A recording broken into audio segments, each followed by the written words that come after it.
This is a Disneyland original little long-playing record, and I am your story reader. I'm going to begin now to read the story of Robin Hood. You can read along with me in your book. You will know it is time to turn the page when Tinker Bell rings her little bells like this. Let's begin now. About 800 years ago, England was ruled by King Richard, a just king, who at the time of this story was away from his homeland on the Holy Crusades. Hugh Fitzooth and his son Robin were master bowmen, who were also living in the country at that time. One day there was going to be a great tournament at Nottingham, with the finest archers throughout the land competing. Robin was going to be there with his father. The sheriff of Nottingham, who was disliked by the people for collecting unjust taxes, entered his best archer to shoot against Robin and his father. In the final match, Robin's father and the sheriff's archer hit the bullseye, but Robin's arrow split the arrow of the sheriff's archer and he was declared the winner. Robin gave the grand prize, a golden arrow, to the Queen's lady-in-waiting, Lady Marian. After the unjust sheriff killed his father, Robin went to live in the heart of Sherwood Forest. He changed his name to Robin Hood and vowed to get even with the sheriff and Prince John, the ambitious brother of King Richard. Prince John outlawed Robin Hood and offered a reward for his capture. Many men went to find Robin, but not to capture him, but to join him in his fight against the unjust. One day, as Robin walked through the woods, he came to a narrow bridge.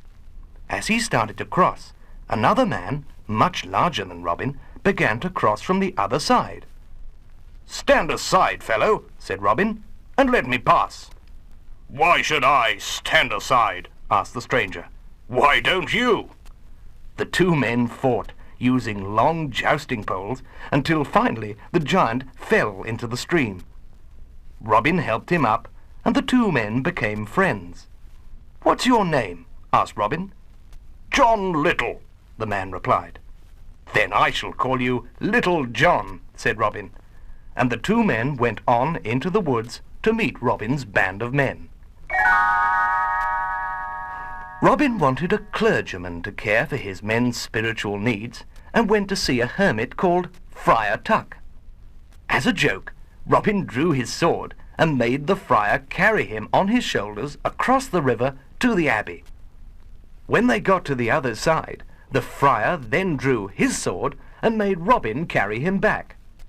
Friar Tuck was welcomed into Robin's band of men. Bad news from the Crusades reached England.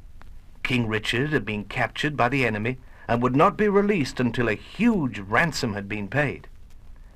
At a gathering in the castle, all the people were donating money to free the king. Robin Hood and some of his men were there in disguise. The sheriff gave some money and said that was all he had, but that if he had had any more, he would gladly have given it for the king's safe return. Robin Hood and his men sprang forward out of the crowd and presented all the tax money that the sheriff had forced from the people, which Robin had taken from the sheriff's house. Prince John and the sheriff had been going to use the tax money to overthrow King Richard. Now it was going to be used to help release him. Prince John thought of a plan to capture Robin Hood and his men by setting a trap using Lady Marian as bait. He put her in prison and then waited for Robin to attempt to release her. One night, Robin and his men disguised themselves as the sheriff and his archers and got into the castle. They crept down to the dungeons and released Lady Marian.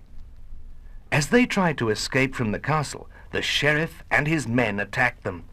Lady Marian and Robin Hood's men managed to get over the drawbridge before it began to close, but Robin was fighting with the sheriff on the bridge as it went up. Just before it closed, the sheriff was knocked off and fell to his death, and Robin dived into the moat and escaped. Some time later, in Robin's forest hideout, a hooded knight appeared before them. "Where is this man called Robin Hood?" the knight asked. "I am Robin Hood. What do you want?" replied Robin. "I have come here to rid this land of outlaws," said the knight. And with that, the knight removed his hood, and there stood King Richard. Robin and his men bowed before their freed king. "I thank you and your men, Robin Hood, for all you have done. You are no longer outlaws," said the king. "As for you, Robin Hood," said the king, drawing his sword, "I dub thee Sir Robin." King Richard returned to the throne, and Robin Hood's men were rewarded for their loyalty to the king. Prince John was justly punished, and Lady Marian became the wife of Sir Robin Hood.